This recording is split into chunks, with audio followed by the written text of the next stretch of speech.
នេះការកំភ្លឹងបងប្អូនមានតែចលៈភាសាđóកំភ្លឹងក៏ក្លិនកពុលដូចសំកោកដូចអីដែរវាមិនខុសគ្នាទេន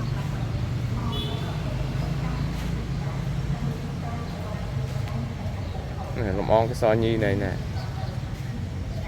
អងកសញីណែអញ្ចឹងបានវាអត់មានជាប់ផ្លែ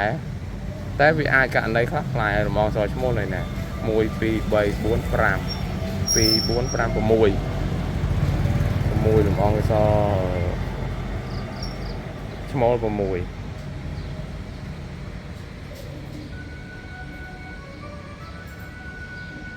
នេះកំភ្លឹង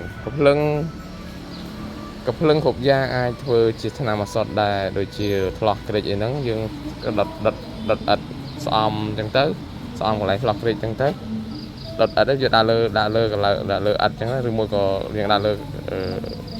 ចង្កៀងអាំងភ្លើងកម្ដៅវាក្ដៅយកស្អំកន្លែងថ្លោះក្រិចឬមួយក៏បោសយើងឈឺបោកឈឺអីមិនធ្លាយមិនងាយធ្លាយយើងបិទវាឲ្យស្អំពីលើពោកពីលើទៅក៏ជួយឲ្យបោសឆាប់ធ្លាយដែរហើយសំបីថ្លោះក្រិចហ្នឹងក៏អាចបុកពោកពីលើបានដែរហើយដល់ការរឺដងបានយើងដុតអិតទ្របគូតអង្គុយពីលើហ្នឹងឲ្យក្ដៅរួញរឺដងអញ្ចឹងរួញអារឹសហ្នឹងអញ្ចឹងណាអញ្ចឹងខ្ញុំដឹងថាថ្នាំឱសថបុរាណគឺជាបាលពួកកំភ្លឹងពួកអីហ្នឹងគឺអញ្ចឹងដូចគ្នាទាំងអស់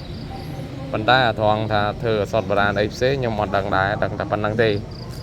ញ្ចឹងបើបងប្អូនអ៊ំពូមីងយាយតាបានដឹងផ្សេងពីហ្នឹងជួយប្រាប់ផងព្រោះអាហ្នឹងយើងចែកលេខទាំងអស់គ្នា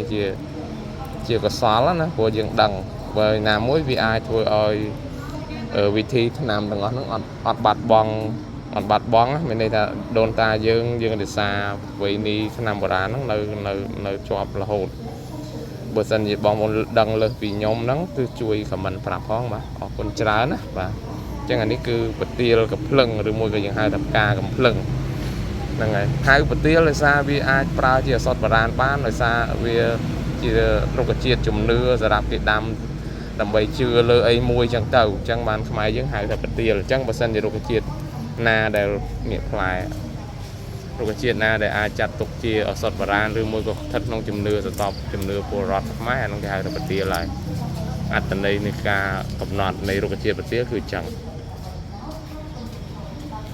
អរគុណច្រើន